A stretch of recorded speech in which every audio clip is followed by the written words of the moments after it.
really drill down into it. Let's say Alan the alien said, okay, Big Bear, I used your process. I examined everything. I'm picking Hinduism. I'm assuming you would think that was an incorrect choice on Alan's part. What do you think Alan did wrong if he chose Hinduism?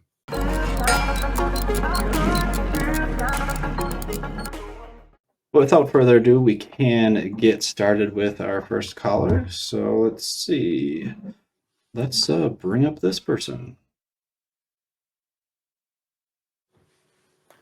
Hello there, Big Bear. How's it going? Bear. Hello. I'm good. How are you? Pretty good. Doing swell. Is that Big Bear like the ski Awesome. resort, or is it just a big furry animal? Not the ski resort. Okay. I was asking because I used to live near Big Bear. Cool. No, it's Brother Bear. Okay. So, topic today, which religion is true, right? Yep, that'd be I would correct. say I think it's kind of a misleading question because without knowing what religion really means, no one's able to answer the question. But looking to the Bible, what it states is that in James 1:27, pure religion and undefiled before God the Father is this, to visit the fatherless and widows in their adversity, and to keep oneself unspotted from the world. So, in terms of what true religion is, I believe it simply refers to pursuing a godly lifestyle. It refers to believing in the one true God and trying to pursue Him as your main objective in life. That's what true religion. Now, once one considers that, pursues it, and understands it with knowledge and wisdom, you will come to the understanding of the Son of God, who is Jesus Christ. And that itself is also the true religion, which is Christianity. But I think framing is properly speaking, important here, right? Because when we talk about religion, again, I'll just say it's what are you devoted to? What do you consider the highest value, the highest good? And what do you consider the thing that you should give the most import to in your life, right? So if God exists, that's clearly what we should be focusing on. And I believe that that's the case in Christianity as well. So I would say in that case, right, believing in God, believing in the Son, this is the true religion. Do you consider it possible for a God to exist and this God wouldn't care? Like let's say for instance, a God exists. We're not sure which God it is, Christian, Muslim, Jewish God, or the other ones that we've had. Do you think that it's possible for a God to exist and it just doesn't care what you think about it? Like it doesn't care if you acknowledge his existence, doesn't care about worship, doesn't care about anything like that? Like, is it possible? No, not really. I think if God created, it shows some kind of so. Is it by God impossible? we mean like a creator, right? I'm sorry, but is it possible for a God to create and not care about what its creation thinks? Why is it necessary to follow that a God must care? Okay, so like well, I'm not sure. So in the sense that if I were to create something, I wouldn't say there was a purposelessness behind it. I would say there was an intentionality. Therefore, it's not seemingly possible, in my understanding, for God or some kind of intentional being to make something without having a care, some kind of understanding or purpose behind it, right? So that would be your, like, if you were God and you created, you would want it to acknowledge you, and that's because you just stated that that's your opinion. Like that would be my preference if I created. But can't a God have a preference different than that, different from yours? Why would a God have to align with your preferences? Like, couldn't a God be outside of those preferences? That's what I'm asking. Like, is it possible? I'm not saying if it's actually the case, but just is it possible? I mean, I don't really think it's possible because, like I said, if you are creating something, it shows some kind of intention. So if there's an intention, there's a purpose. If there's a purpose, there's a meaning. So if it's impossible for a God to create and not want it to acknowledge its existence and worship him. Well, okay, that's not quite what I said. I mean, maybe it's possible. Well, I'm asking if it's possible. Worship. Sorry, I didn't mean to cut you off. I'm asking if it's possible, and your response is no. If a God created, then obviously the God has a purpose, and that purpose would involve worship and acknowledgement. Yeah. So you are saying it's impossible. Well, I don't see. I can't currently understand how we could talk in a real sense about there being a creator without a design. So the design reflects the intention, and the intention has a meaning. I'm not sure how we can talk about God as I understand him without including those things, unless we're stepping outside of agency, which is not in my definition of God. So, Perhaps we want to I mean, back up. do you disagree with that? Yeah. So let's I'll pass it over to Pierce because I'm already off the SE framework here. So let's go ahead and go back and try again. Go ahead, Pierce. Yeah, I suppose going on the line, or was it the line? Is that what the show? Yeah, the that you're on? line. Yeah, Give me some yeah. bad habits for SE context. But yeah. I suppose you're forgiven, Eric. Thank you so much. So, Big Bear. So it sounds like you believe in this God. Sounds like a God of Christianity, if I was hearing correctly. And I'm wondering how you got to this conclusion. Can you walk me down that path? I can't take you all the way, but I would say that I would defend God in terms of his revelation publicly. In terms of his private revelation, I would say it's impossible to defend. It comes down purely to faith. So the fact that I have intuitions that lead me towards God is something that is not necessarily externally verifiable to you. But I do think Christianity provides an obviously coherent framework that one can, spiritually understand and lean into for their own greater good. Does that make sense? Yeah, I think it does. So you said Sorry, sorry, when I investigated that, I thought that was true, right? Okay. So what I kind of heard was like you have your intuitions, and that kind of led you to your conclusion that this God is real. And you said like publicly, like me, maybe Eric, maybe somebody else who knows, they're not going to be able to like trust your intuition. So that wouldn't be something that's like verifiable to them. They're not going to be able to use that to know if this God exists. I guess my question is, I'm wondering, with regards to your intuition, like how do you know that your intuition is correct? Well, I think I had to. Well, I'm not entirely sure my intuition is correct, right? But I have good reasons to believe that it is, and those reasons are ultimately going to be like rooted in my own way of thinking. I'm not going to deny that. I don't want to tell you you have to think the same way as me. But I think that if you were to investigate Christianity, even just the external, without having to have a personal revelation or something, you can see that it is consistent and that it benefits you when you practically apply it according to reason.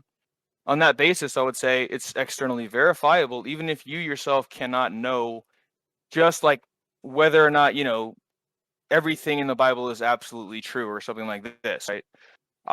Those kind of things are going to come after faith.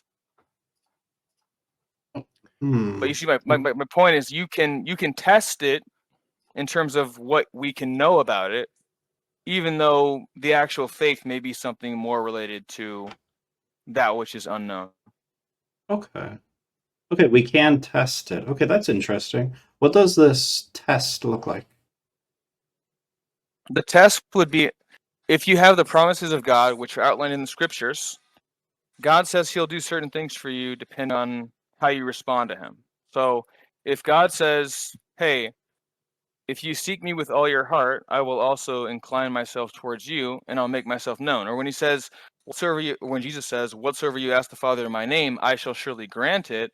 These are things that if God is true, he has to respond to you and give you an external understanding that you yourself are aware of,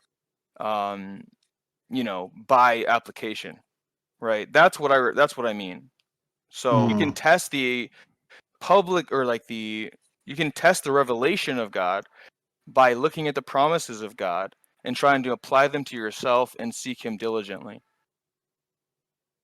That's the only method I really know to tell you about how you can verify your understanding of God.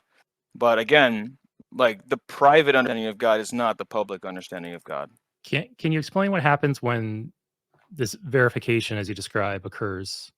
Because just to kind of like recap what we talked about so far, you were talking about your intuitions, and you said that your intuitions could or could not be true, depending on the actual outcome. And then you appeal to the Bible a couple times, and then you said that if you apply the Bible and follow it, you can then verify, that there's a relationship with this God. If I'm misrepresenting you at all, please stop me and correct me. What is this verification process? Like, what happens? Is it a feeling? Is it something tangible you can show yourself or others? What just can you describe it to me, basically? I would say I can't empirically show you how it makes sense for me. That's why I tried to make that distinction. But So, in okay. terms of how I understand, in terms of how I came to it, I used to be an atheist. I rejected the idea of God, and I thought that the idea of all designer beings was wrong. But the truth is, if God exists, right?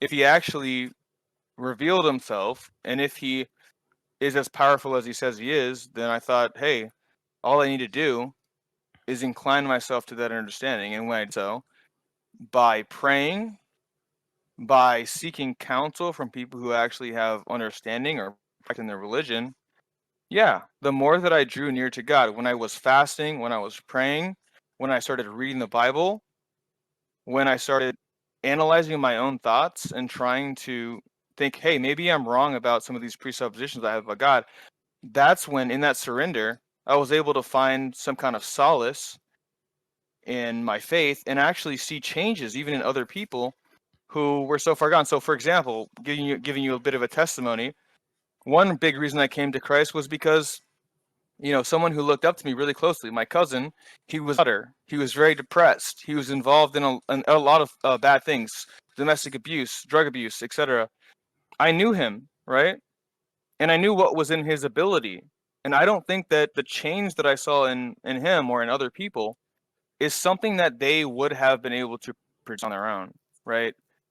And while that may not be like completely empirical sort of evidence, I'm saying on my journey, trying to apply the scripture, I found that to be quite convincing. Even outside of myself, I could say I had prayers answered. I could say I thought the Bible was convincing when I looked at manuscript traditions. I could say that it just appeals to my intuitions.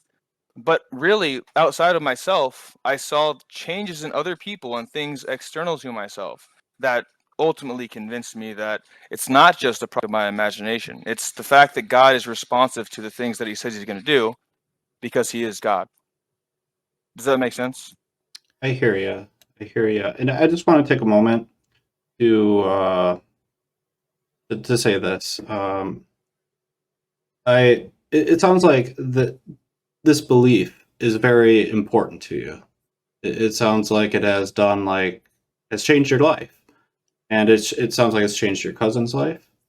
And with that being said, if you were to drop this belief and not have it anymore, would you be okay as a person? Okay, like would I be able to live with myself? Yeah, would you be able to continue life? Would you be able to be happy? Um, I think no, a part of me really believes that there has to be some kind of higher meaning or purpose to reality. There has to be a structure that really gives definition to the way that things are and why that's so. And if that Hmm. was replaced by mere random chance and chaos, I don't think that I would be able to find any kind of solace or something like that. I'd be left with something minimal, something bare bones that I might be able to scrape by with, but definitely wouldn't be able to live the fullest life that applies to my nature. I feel like in my own nature, there's something that cries out and wants to have the ultimate truth, wants to really participate in something greater than myself. And only in God do I find kind of solace and comfort. With that being said, man, I don't know if I had a question all lined up, but if that question gets you to reflect on whether this God claim that you believe in is true, I don't know if I want to ask that because I mean I'm kind of concerned that you would be less happy, right? And I don't want to cause unhappiness. Um, I mean, my go like I don't care like in terms of what's true, it doesn't matter. It's not material to me what makes me happy. What's material is what's true. Like everything I'm telling you, I'm Yeah. saying and speaking with such passion only because I think it is really true. If it Okay. were something that merely provided me some kind of escape, then it would be meaningless.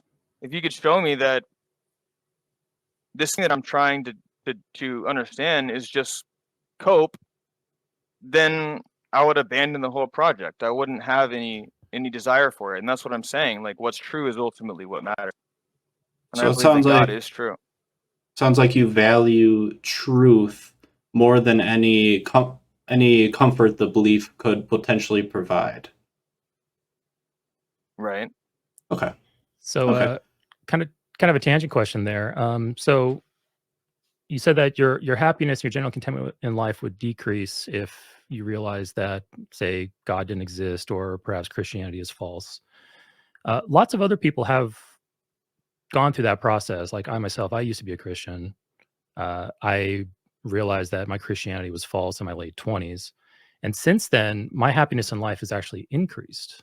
Sure, there were some bumps along the way. There was a couple of dips when I was going through my deconversion process. But eventually, I reaped a net benefit, a net gain in my life's happiness since then. And it's been 15 years, and my happiness is either stable or still increasing. And there's other people out in the world also, experiencing that. Um, why do you think that they aren't affected? It's fine that you think you would be affected in this way, and I believe you that, yeah, if you lost your Christianity, you lost your faith in God, your happiness would decrease. But why do you think other people experience the opposite? Like, can you speculate maybe what their mental process is, maybe what their values, how their values change? Like, what do you think happens there for those people? Why do they get the opposite result of what you're expecting for yourself? Like people like you specifically? Myself or anybody else. I mean, I know many atheists, and many of them are very, very happy. I know a bunch that will explicitly say, "I'm way happier than I am. I'm way happier I am now than I was back when I was a Christian." So there are people Okay. out there that are the Well, yeah. opposite of what you anticipate will happen to you. And I'm just asking, can you speculate maybe what's the difference between those people and yourself? It's hard to speculate, I would say, because everybody is so unique. Hmm. But Fair enough.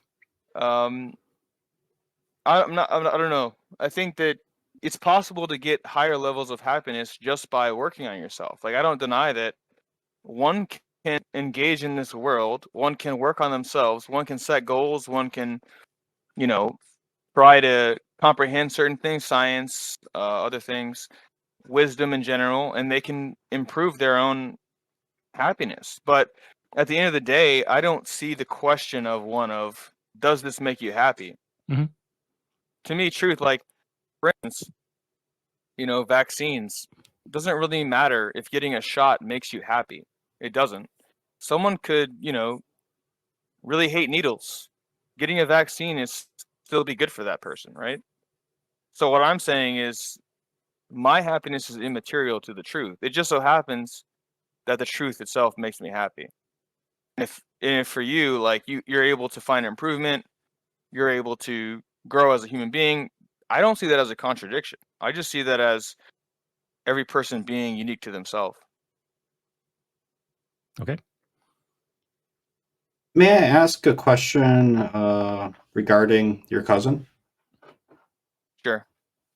Hypothetically speaking, if your cousin, instead of, I'm assuming he was an atheist, he or she was an atheist, and then uh, is now a Christian. Is that assumption correct?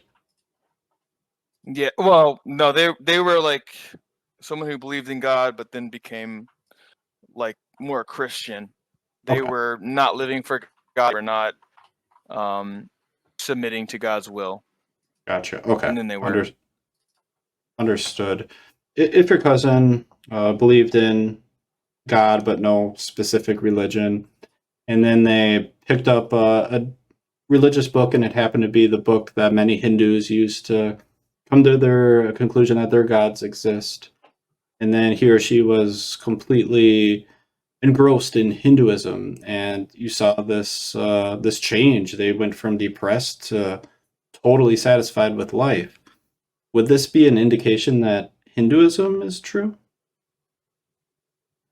In and of itself, probably not. No. Like I said, I've already said that you can find happiness in many other things because happiness is like a relative measure of where you stand, not only with yourself, but in society or in the world. So, like by itself, no. What I'm telling you is there's a cumulative process, and the external things influenced me more so than my own internal things, right? Okay. Do you have a So, best like I could example? say of what? Do you have a best example of, you said it's like a culu- I can't say that word. Don't make me say that word. Cumulative. I think I said it right. What's the best piece of that case? The best piece of that case probably would be like the consistency of scripture. But even that, that's just going to be like something external that we can use to verify. We would still have to have some kind of internal revelation or private Hmm. understanding of God, because in terms of salvation, I think it comes down to, do you have a faith in the ultimate reality, in the ultimate being, and in why you exist and why your nature is the way that it is, that Okay. can help you understand life better. Okay, I hear you. I think what you're saying is what comes internally is really the important part. Am I hearing that correctly?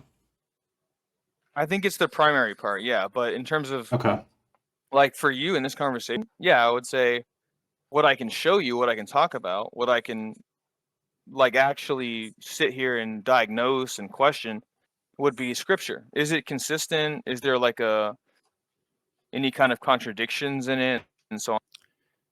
Could just kind of examine one of those points. Could a book be 100% consistent internally, but still be false, say false things? I think that it sounds a bit unreasonable to say that something is completely internally consistent and still wrong. Because I can, At least for when it example, comes to something like religion. because But it's for possible example, that, go ahead. yeah, it is possible that there are, different worldviews that are consistent that aren't true. Yeah. Okay. I mean, worldviews, books, you make logical arguments that are completely consistent and completely false.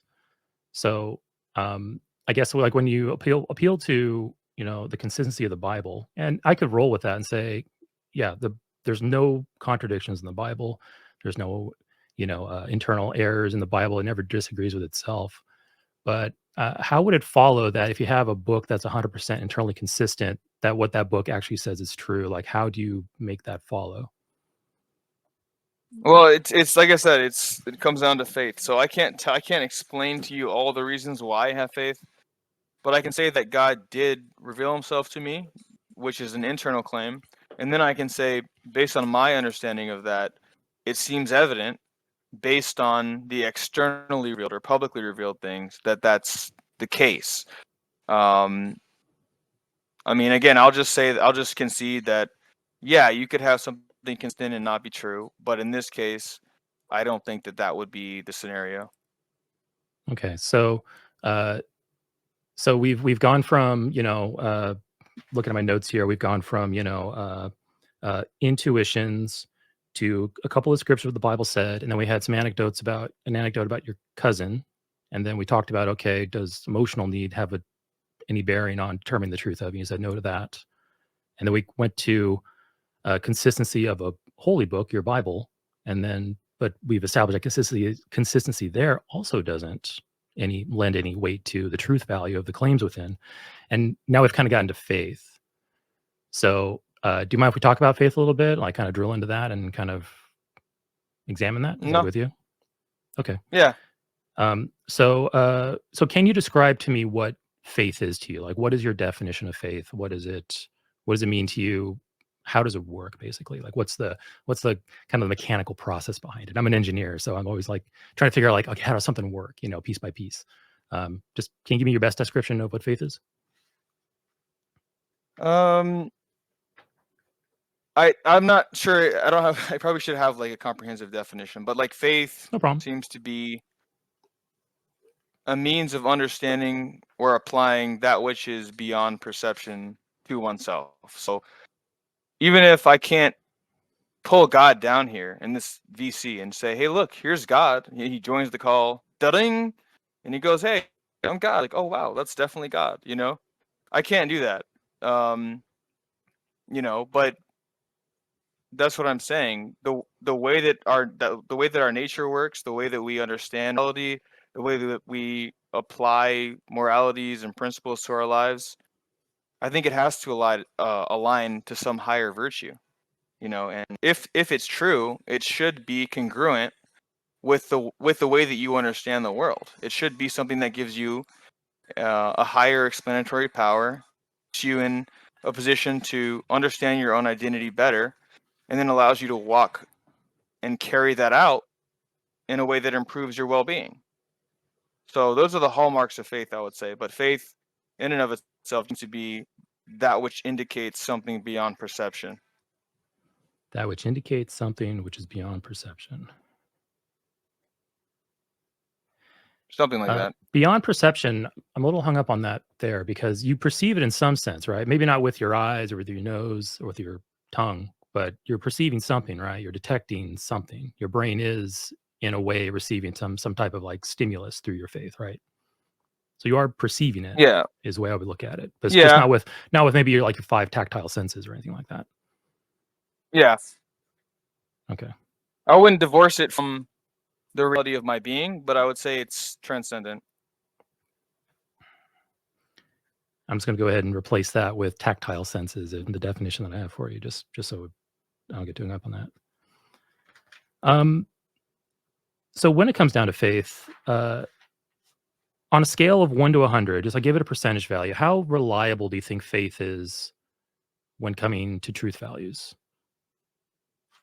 Oh, like 68%. 68, just like 68? Mm-hmm. 68% reliable. Is that regarding any type of truth value, or are there like different truth values that like I have a higher percentage? Like I could have faith that my team is going to win the game tomorrow, or I can have faith No, that I'm a just God is saying. real. I'm just Like, saying that when it comes to spiritual apprehension or religious understanding, yeah, we can look towards the way that we're naturally oriented and see if it's congruent with our nature, and then our estimation of that should lead us to further questions, which should validate the initial hypothesis or understanding, right? So in the same way that if like someone murdered somebody and you're like, oh, who did it? Well, you know that the maid was always around that person. You know that they may have had a special relationship, romantic relate. Like there are indicators that might cause you to think, hey, maybe this is something we should look at. Maybe we should investigate this. So in that sense, your intuition, your nature should lead you to ask questions that guide you towards a greater understanding. And I think faith is a reliable method to come to that understanding. if your intuitions and your preloaded, perception of the world, those assumptions you make are presuppositions. If you're into philosophy, let's say for a moment that you're in error in some of those. Maybe some of them, maybe all of them, but just hypothetically, if you're in error for some of those, would your faith be able to tell you that you're wrong about those, or does your faith only confirm them? Because it sounds like you're starting with this set of presuppositions, a set of intuitions, and then using faith to confirm them. But my question is, just for a moment, pretend that you're wrong about those, some of them or all of them.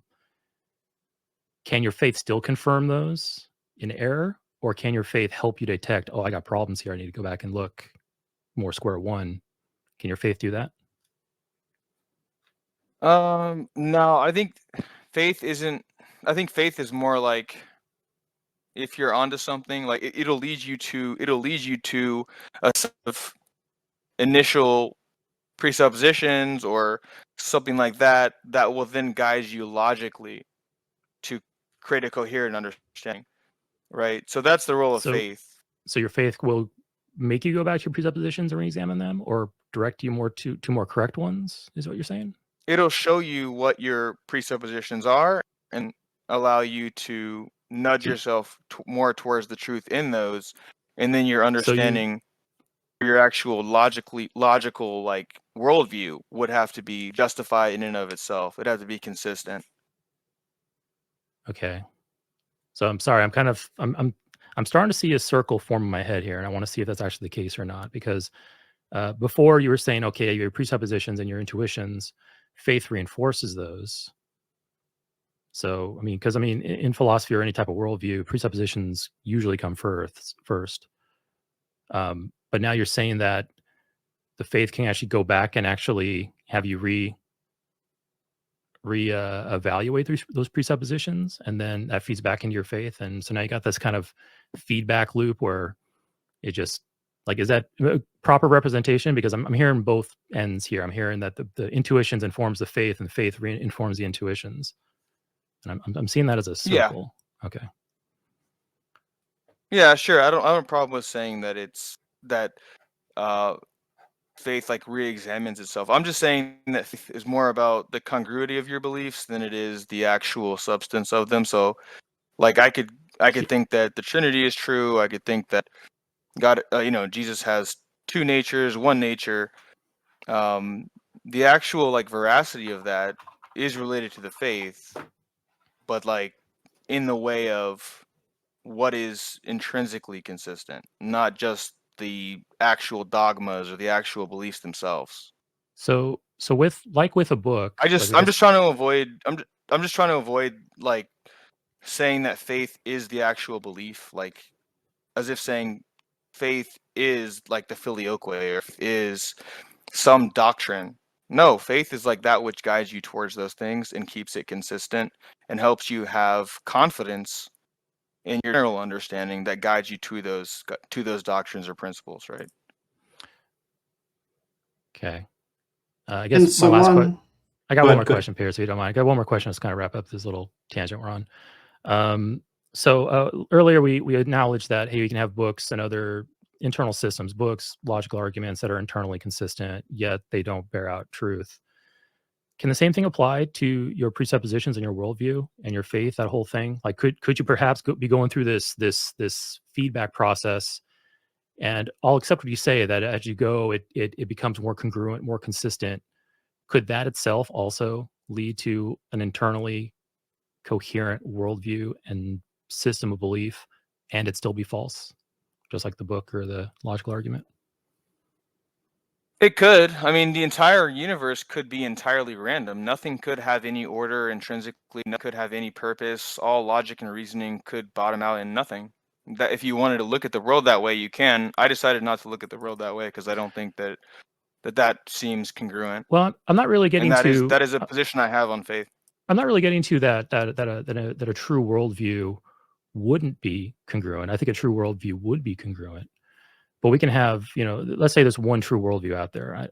Likely the case. It's congruent. It's internally consistent, and there's numerous others that are also congruent and internally consistent, but not true. So I guess my last question, if you indulge in one more, how does your faith help you identify that one worldview that is internally consistent, congruent, and true, and filter out all the ones that are not true? I would say whether or not it comports to that which I know to be true based on my own nature. So when I reflect on my nature, I see certain virtues, certain powers. I see an intelligence in it. And then that which is consistent, I would say I can verify, right? That's still on faith. I can't prove it to you, but I know these things about myself, or I have certain intuitions that would help me understand it. I wanted to bite onto the how do you verify it part, but I already promised a last question I asked you, so I'll pass it over to Pierce and let him take over for a bit. Maybe we'll back burner that for now. Maybe we'll get back to it in here a few minutes. We have time. All right, sounds good.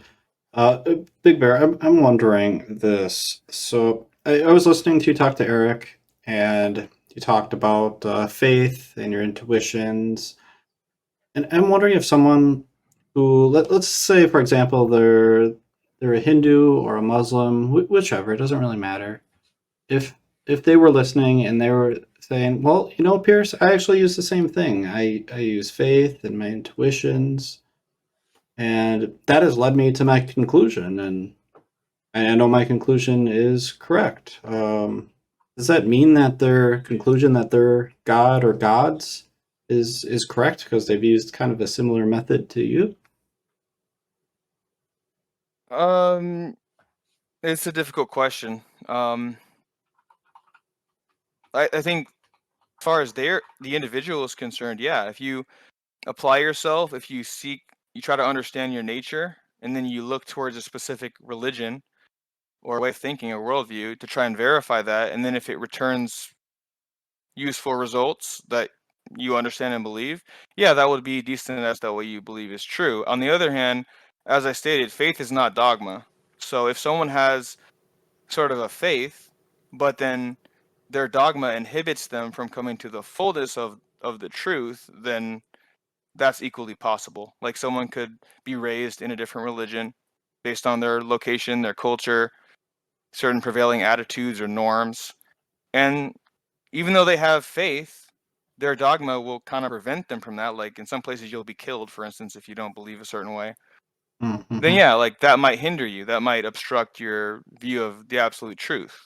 But the faith itself can still be there, and you can have a justification in that faith based on that. Yeah. Okay. So that might I, sound kind of like theism, but um, I don't think that's too much of a problem because what I'm outlining here mm, is more faith and public understanding versus private understanding of who God is, what He is, and what He wants you to do. gotcha. I think I got probably one last question for you. I got this buddy. His name's Alan. Really nice guy. You'd love him. You'd love talking to him.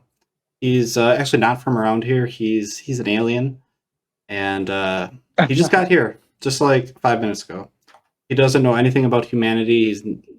He knows how to talk to people, but he doesn't know anything about us. He doesn't know anything about human culture.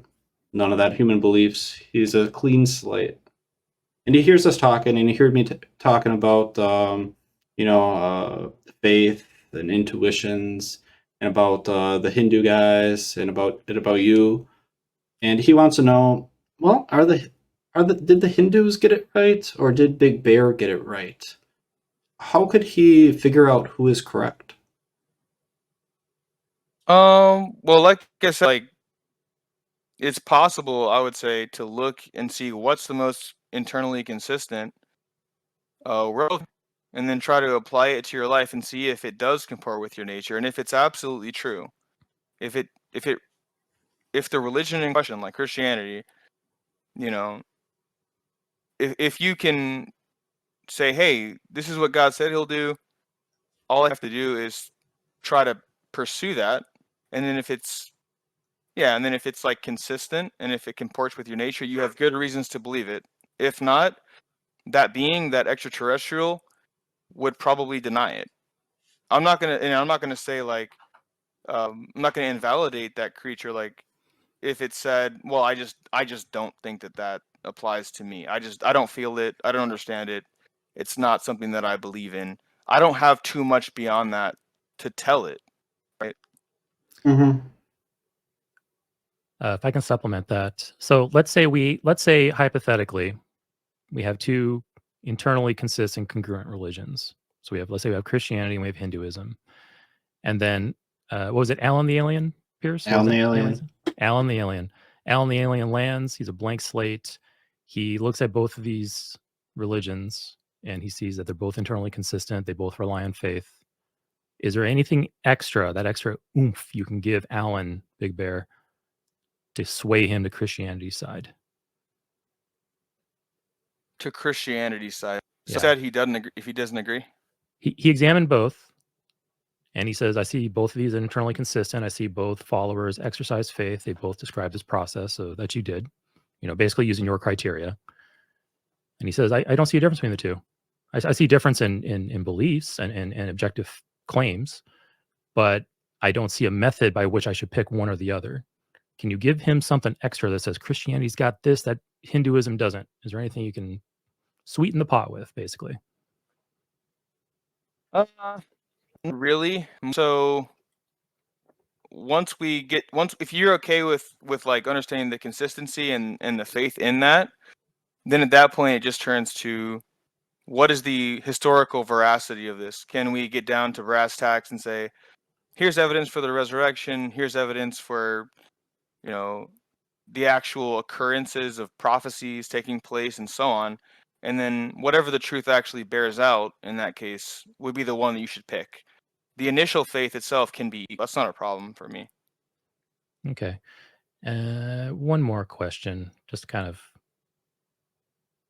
really drill down into it. Let's say Alan the alien said, okay, Big Bear, I used your process. I examined everything. I'm picking Hinduism.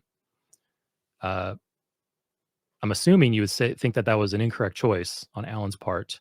What do you think Alan did wrong if he chose Hinduism? I'm not sure. It could be that there's something about that religion that is externally appealing to them. Maybe it offers, for instance, money. It says, hey, you follow me, I'll give you money. Maybe Whereas the true God says, not to interrupt you, but maybe Alan saw Hinduism's effect on his cousin at one point in his life. Sure, yeah, I already conceded that would be that the initial understanding of that could guide you towards truth. Yeah, I mean, but I'm just trying to address the original thing. Like, if somebody said, "Hey, Hinduism is true," and they're actually wrong, then most likely something hindered them. For instance, perhaps there was a promise of wealth, and they value wealth more highly than they value what God values, which would be not valuing monetary gain, but valuing a holy life, right? One devoted simply to being just and kind and true and so on. But something about money or whatever else appealed to them more, so they were deceived internally. And again, like I would concede that from faith you can arrive at false conclusions. It's not an absolute or an ultimate defense against critique. But I think if you're being honest with yourself, then if you truly examine the issues, in this case, money versus like just being honest with yourself, honest with God, not valuing things of this world, then in that case, you would see, hey, look, this is that person being pulled away. They're being drawn into the world by the things of the world or by distractions and not by what's really true, to be honest with themselves. Okay, well, I think that's all the questions I got for Big Bear. What Yeah. about you, Pierce? Yeah, I think All right, that would thank you. probably be a good time to wrap up. Yeah, thank you so much for coming up on stage, Big Bear. Really appreciate it. Yeah, thank you, Big Bear.